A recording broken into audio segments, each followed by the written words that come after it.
اللہ اللہ اللہ اللہ۔ تمام تعریفیں، حمد اور ثنا اللہ تبارک و تعالیٰ کے لیے۔ درود و سلام نبی اکرم نور مجسم شفیع معظم احمد مجتبیٰ جناب حضرت محمد مصطفیٰ صلی اللہ تعالیٰ علیہ وسلم کی ذات والا صفات کے لیے حمد و صلات کے بعد، مسلمان کا یہ عقیدہ ہے کہ ہمارا خالق اللہ ہے، ہمارا مالک اللہ، ہمارا رازق اللہ۔ جب یہ ساری چیزیں، ساری عطائیں، ساری نعمتیں اللہ کی ہیں تو پھر مسلمان کی ساری توجہ بھی اللہ ہی کی جانب ہونی چاہیے۔ اسے کوشش کرنی چاہیے کہ وہ ہر معاملے میں، ہر مسئلے میں، ہر پریشانی میں اپنی توجہ اپنے رب کریم کی جانب مبذول رکھے۔ انسان جب اپنے علم پر بھروسہ کرنے لگتا ہے، یا اپنی عقل پر بھروسہ کرنے لگتا ہے، یا اپنے تعلقات پر بھروسہ کرنے لگتا ہے، یا اپنی دولت پر، مال پر، صحت پر، تو ایک بہت بڑے دھوکے کا شکار ہو جاتا ہے۔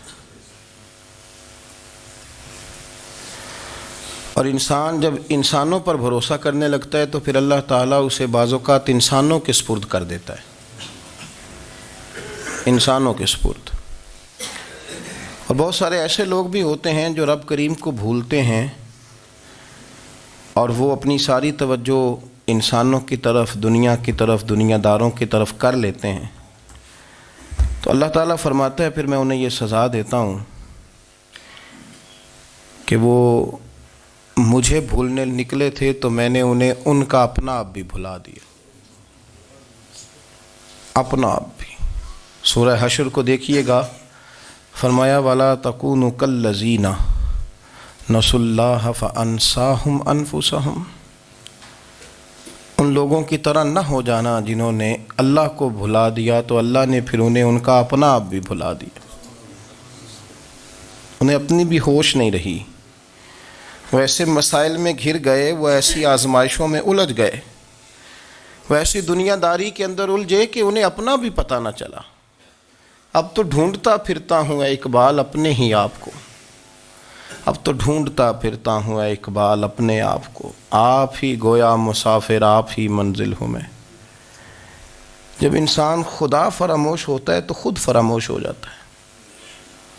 ہمارا بڑے زمانے سے تکیہ ہے، کبھی امریکہ پر، کبھی یورپ پر، کبھی برطانیہ پر، کبھی مالداروں پر، کبھی اسلحے والوں پر۔ اس کا نقصان یہ ہوا کہ اپنا کوئی وجود نہیں رہا، اپنا کوئی نظریہ نہیں رہا، اپنی کوئی سوچ نہیں رہی۔ ایسے محسوس ہوتا ہے کہ کوئی منشور نہیں، کوئی دستور نہیں، لگام منہ میں ہے اور اس کا سرا کسی کے ہاتھ میں ہے، وہ جدھر چاہتا ہے ہمیں گھما لیتا ہے۔ اللہ فرماتے ہیں یوں نہ ہو جانا کہ تم رب کو بھلا دو اور پھر تمہیں اپنا آپ بھی بھول جائے۔ اولئک ھم الفاسقون، فرمایا یہ وہ لوگ ہیں جو نافرمان ہیں اللہ کے، یہ نافرمان ہیں۔ جب یہ نظریہ بن گیا، جب یہ ذہن بن گیا کہ پیدا اللہ نے کیا ہے، دینا اللہ نے ہے، عطا کرنے والا اللہ ہے، نوازنے والا اللہ ہے، تو پھر ساری توجہ دنیا داروں کی طرف رکھنا، میں اللہ والوں کی طرف توجہ رکھنے کا قائل ہوں، میں وہ سمجھتا ہوں، ہم اس چیز کے قائل ہیں، لیکن وہ بھی کوئی آستانہ ہے کہ جہاں حق مرشد کا نعرہ تو بڑا لگے پر رب کا نام ہی نہ سننے کو ملے۔ یہ بھی کوئی بات ہوئی کہ جہاں یہ تو نعرہ زور سے لگے کہ جیوے جیوے مرشد جیوے، لیکن استغفار کا درس ہی نہ ملے۔ جہاں ہر وقت یہ بتایا جائے کہ یہاں آ گئے تو بچ گئے، کیسے بچیں گے؟ میرے رسول پاک علیہ السلام کا دروازہ سب سے بڑا دروازہ ہے، حضور کا دروازہ سب سے بڑا دروازہ ہے، لیکن میرے دوستو یاد رکھنا، نبی پاک علیہ السلام نے بھی لوگوں کو جب رستہ دکھایا ہے تو رب کریم کا رستہ دکھایا ہے، اللہ کا رستہ دکھایا، اللہ کریم کا رستہ دکھایا، لوگوں کو رب کی طرف توجہ کرائی۔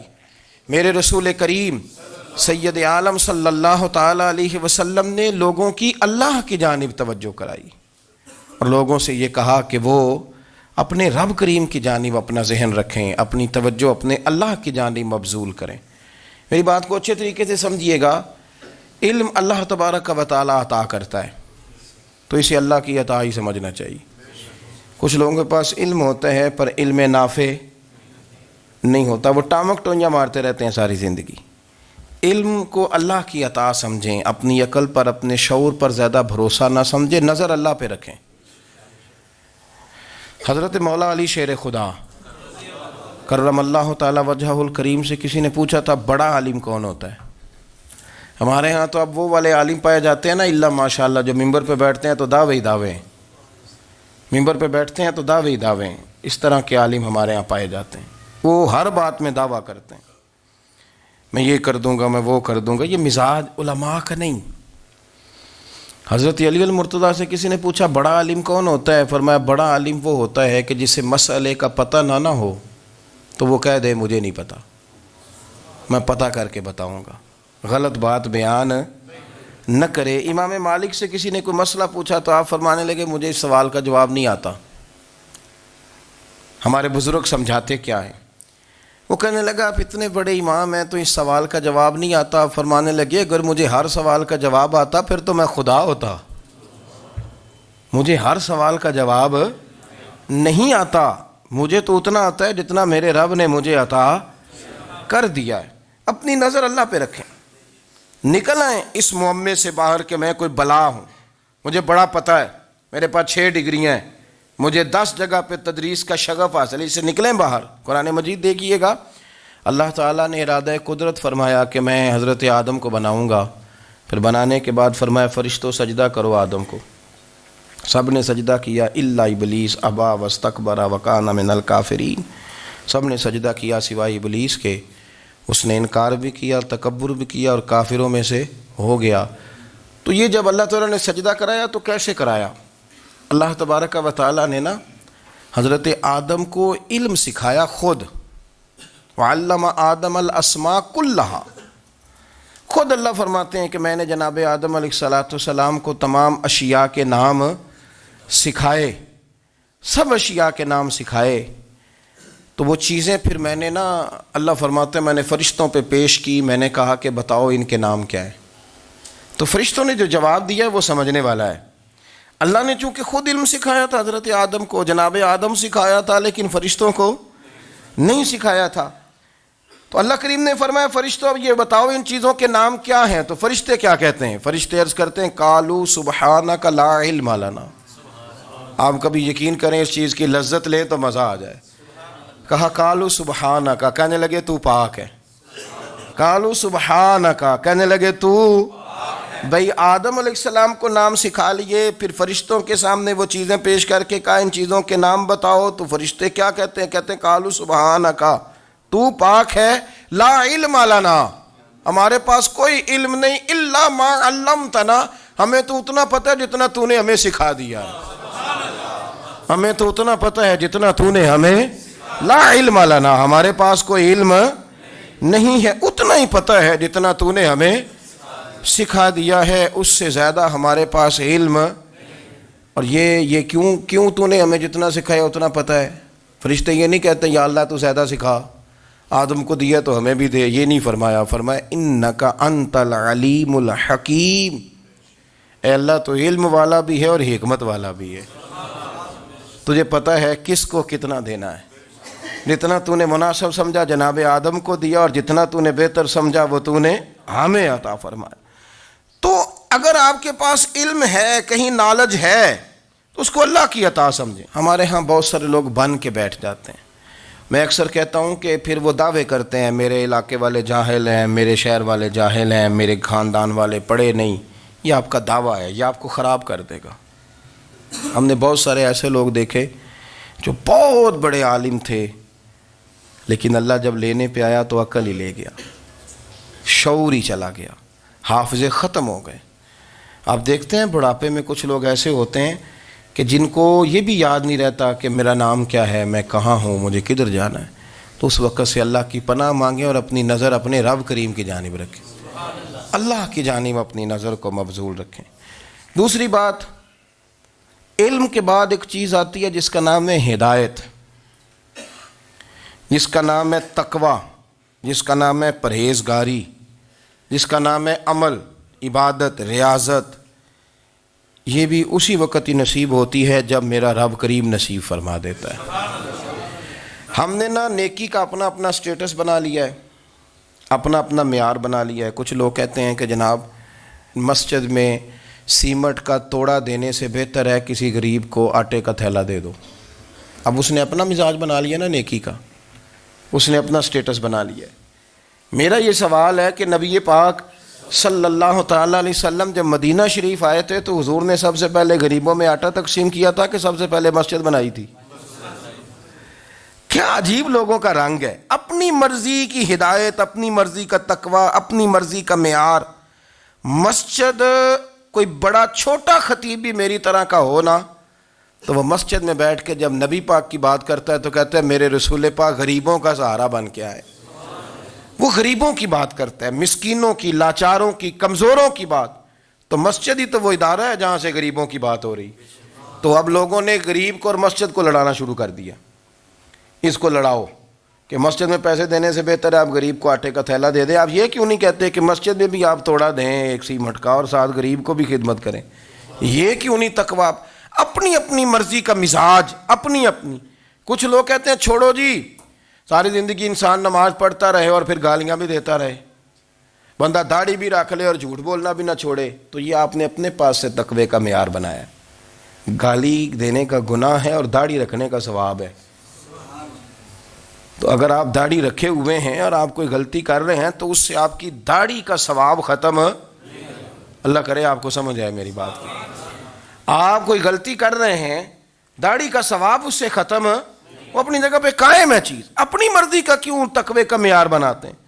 تقوی کا مزاج اپنی مرضی کا نہ بناؤ، اللہ کی بارگاہ سے دعا مانگو کہ یا اللہ ہمیں ہدایت کا نور عطا فرما، اللہ تو ہمیں رستہ دکھا، تو بتا کہ ہدایت کیا ہے۔ تو رب فرماتا ہے اللہ ولی الذین آمنوا، اللہ مومنوں کا مددگار ہے، یخرجہم من الظلمات الی النور، وہ انہیں اندھیروں سے نکالتا ہے اور نور کی طرف روشنی عطا فرماتا ہے۔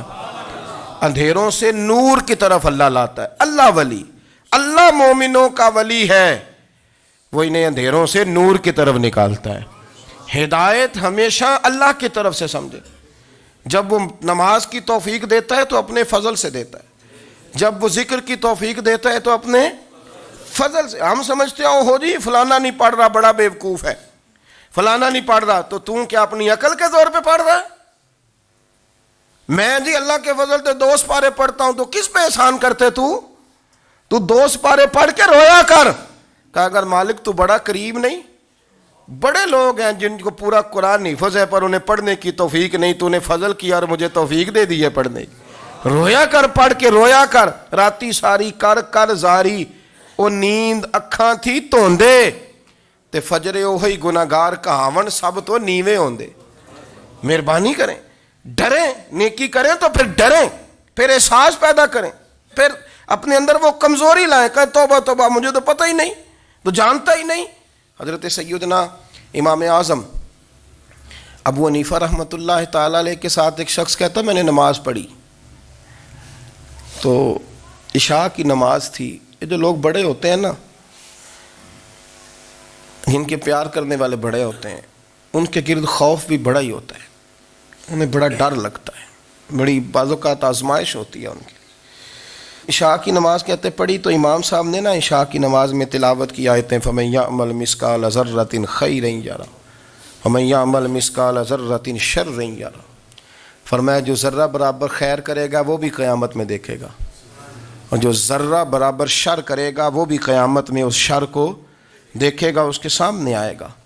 تو وہ شخص کہتا ہے کہ سارے لوگ نماز پڑھ کے چلے گئے تو امام صاحب رحمۃ اللہ علیہ نے اپنی داڑھی پکڑی، رو رہے ہیں، کہتے ہیں وہ ذرہ برابر نیکی کا بدلہ دینے والے، وہ ذرہ برابر شر پہ سزا دینے والے، میری سفید داڑھی کو دیکھ مالک، میرے ذرے ذرے سامنے نہ لانا، لوگ تو میری بڑی قدر کرتے ہیں دنیا، میں تو بڑا پہچانا جاتا ہوں، لوگ تو میری راہوں میں پھول لیے کھڑے ہوتے ہیں، مجھے بڑا نوازتے ہیں، قیامت میں رسوا نہ کر دینا، میرے لیے مشکل ہو جائے گی۔ وہ کہتے ہیں میں نے امام صاحب کا درد دیکھا، مجھے کوئی کام تھا تو میں چلا گیا، میں نے کہا کہ وہ اس وقت اللہ کے حضور حاضر ہیں تو میں دوبارہ آؤں گا. کہتے میں تہجد کا وقت آیا تو امام صاحب وہیں بیٹھے تھے اور ان کی داڑھی آنسوؤں سے بھری ہوئی تھی اور زور سے داڑھی پکڑی ہوئی. کہنے لگے مالک رسوا نہ کر دیں, قیامت میں رسوا نہ کر دیں. یار جو ہدایت یافتہ لوگ تھے وہ تو ڈرے ہوئے تھے, وہ تو سہمے ہوئے تھے. وہ تو کہتے تھے یہ اس کا فضل نہیں, اس نے بلا لیا, یہ اس کا کرم نہیں. حضرت باعزید بستامی کسی کافر کو دیکھتے تو رو پڑتے, کہتے مالک تو کتنا قریب ہے, یہ بے ایمان رہ گیا, تو نے اپنے فضل سے مجھے اپنے نبی کا غلام بنا لیا. وہ رو پڑتے. یہاں تو لوگوں کا دعویٰ ہی بڑا ہے. نمازی اللہ خیر فرمائے وہ تو دوسروں کو گھورتا ہے, وہ کہتا ہے جنت کا میں مالک ہوں, کنجیاں میرے پاس ہیں, میں کسی اور کو گھسنے نہیں دوں گا. اور اگر 2-3 حج کر لے تو پھر تو وہ کہتا ہے کہ اب میرے سے پوچھ کے لوگ جنت میں جائیں گے معاذ اللہ. اور اگر وہ 2 4 5 7 دفعہ کوئی نفل پڑھ لے تو پھر وہ کہتا ہے چھوڑیں جی سارے لوگ بے عمل ہیں, میں اکیلا نیک ہوں. نہ ایسا کریں, اپنی توجہ اپنے رب پہ رکھیں, اپنی توجہ اپنے معین الملت والدین, عطا رسول, ہند الولی, غریب نواز, خواجہ معین الدین چشتی, حضرت خواجہ اجمیر, شاہ اجمیر, والی ہندوستان. آخری عمر میں نا سارا دن روتے گزر جاتا, ساری رات روتے گزر جاتی. ذرا سی کوئی بات کرتا تو رو پڑتے, آنکھیں آنسوؤں سے بھری رہتی. اور کئی دفعہ اپنے بھی پریشان ہو جاتے ہیں نا کہ یار تو ایک بات کی جان ہی نہیں چھوڑ رہا.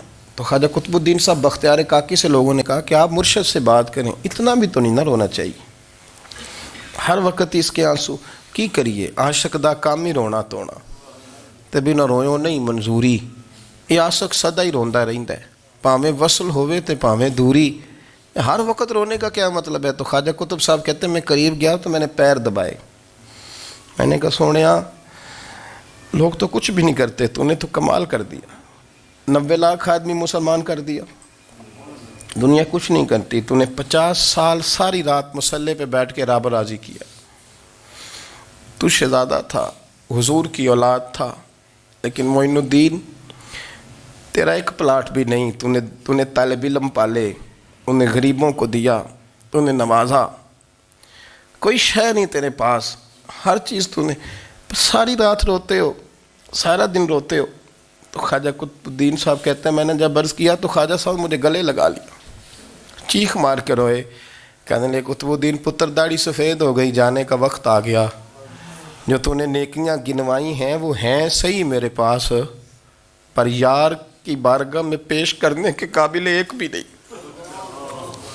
نہیں. تو بارگاہ تو دیکھ کتنی بڑی ہے, رسول کریم کی بارگاہ میں پیش کرنے کے قابل ان میں سے ایک بھی نہیں. تو آستانہ دیکھ کتنا بڑا ہے, کیا پیش کروں گا, کیا عرض کروں گا حضور کی بارگاہ میں, کس طرح. وہ یار جو بڑے تھے وہ تو ڈرے ہوئے تھے, سہمے ہوئے تھے, وہ تو بڑی آزمائش میں تھے.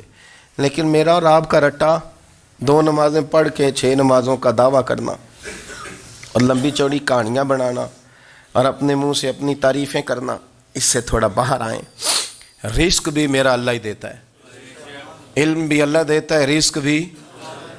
بڑے بڑے فقیروں کو مالدار ہوتے دیکھا, بڑے بڑے مالداروں کو فقیر ہوتے دیکھا.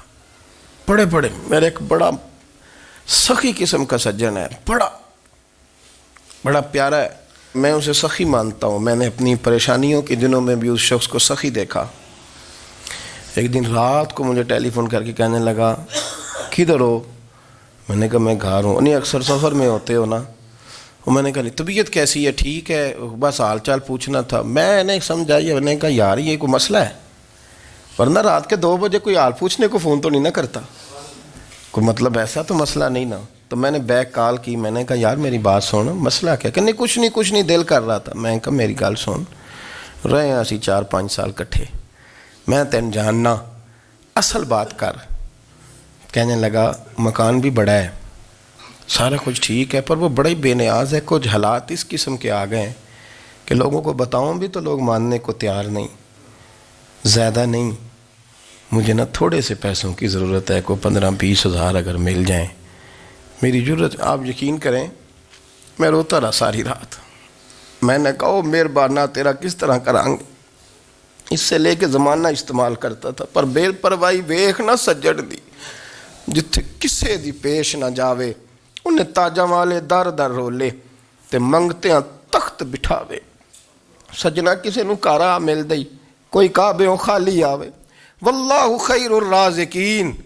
وقت تو دائیں بائیں نہ جا، رزق تو تجھے میں دوں گا، میں ہوں بہتر رزق دینے والا. بڑے بڑے بادشاہ، بڑے بڑے شہنشاہ، بڑے بڑے لوگ، ہاتھوں میں کاسے، فقیریاں. ام ربیعہ کہا کرتی تھیں، بڑی نیک اور صالح خاتون تھیں. وہ کہتی ہیں کہ میں نا بڑے امیر آدمی کی بیوی تھی، اپنے شوہر کے ساتھ چھت پہ بیٹھی تھی تو نیچے فقیر مانگنے والا آیا. اس نے بڑے درد سے صدا کی تو میں نے اپنے شوہر سے کہا کچھ دے دیں. کہا دفع کر، ان لوگوں نے دھندا بنایا ہوا ہے.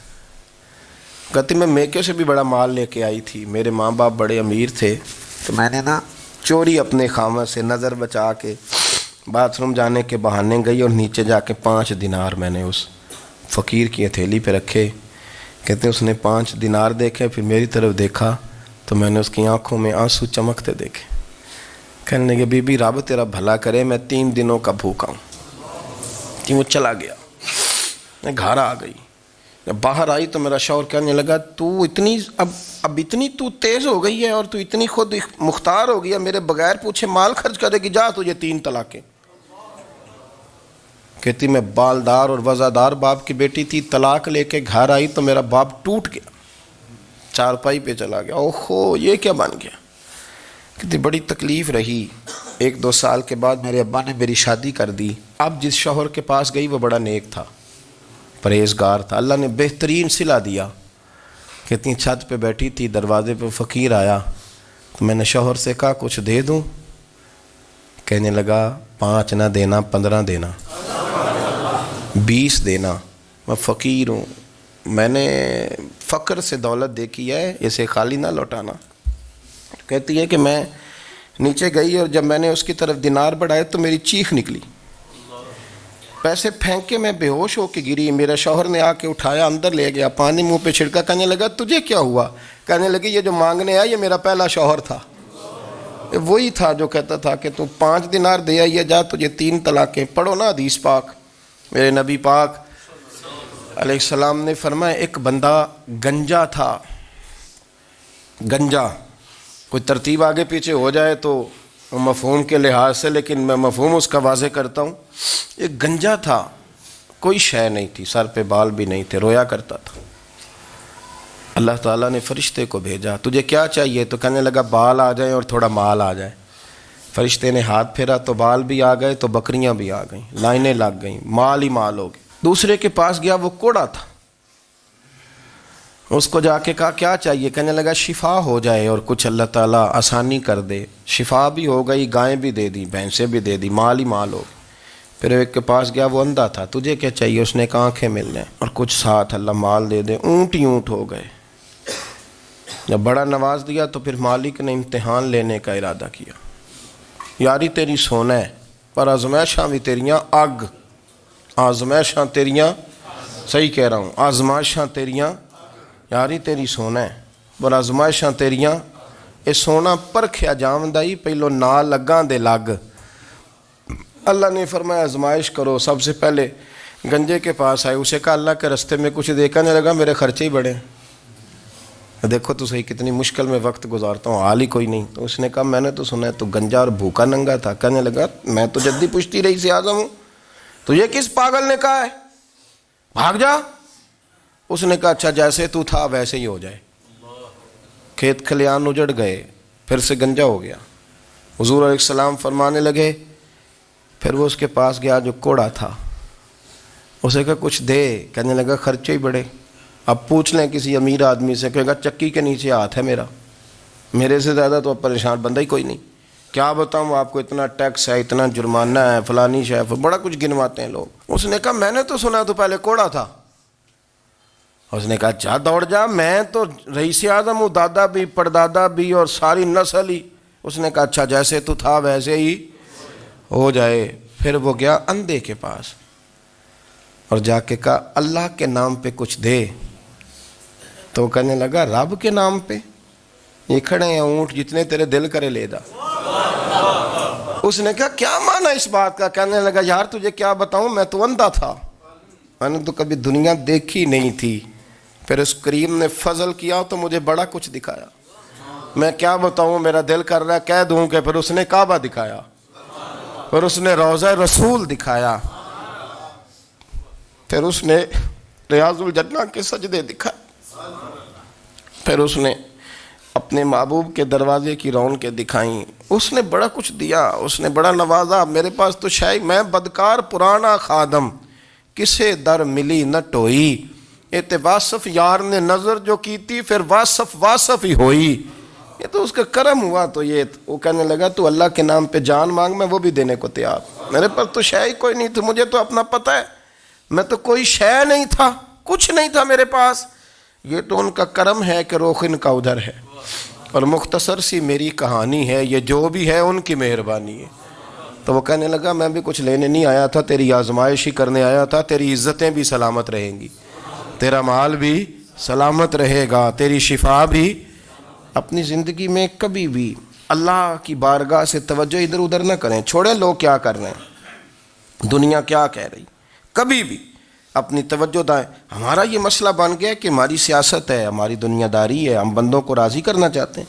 ہم دیکھتے ہیں کون کس طرح, اور آپ یقین کریں آپ تھک جائیں گے, بندے راضی نہیں ہوں گے, وہ نہیں راضی ہوتے. آپ ان کو منا کے لائیں گے تو ادھر والے نکل جائیں گے, ادھر کو منائیں گے تو ادھر والے نکل جائیں گے. اس چکر سے باہر آئیں, اس رب کو راضی کریں جو فرماتا ہے ان الذین آمنوا وعملوا الصالحات سیجعل لهم الرحمن ودا. فرمایا تو ایمان لانے کے بعد نیک عمل کر, میں لوگوں کے دلوں میں تیری محبت پیدا کر دوں. رحمان لوگوں کے دلوں میں محبت ڈال دے گا, اللہ لوگوں کے دلوں میں. اپنی نظر ہمیشہ اپنے رب پہ رکھیں. اتنی لمبی چوڑی دنیا داروں سے امیدیں نہ وابستہ کریں. میں نے دیکھا ہے لوگ کا سال ایسی کرتے ہیں, کبھی اس کے دروازے پہ کبھی اس کے دروازے پہ. ان چکروں سے باہر آئیں اور اپنے رب کی بارگاہ کی طرف توجہ کریں. استغفار شوق سے پڑھا کریں, اور اکیلے میں نا, اکیلے میں. حضرت رئیس المتکلمین مولانا نقی علی خان صاحب رحمۃ اللہ نے لکھا ہے کہ فرعون 500 سال حکومت کر گیا.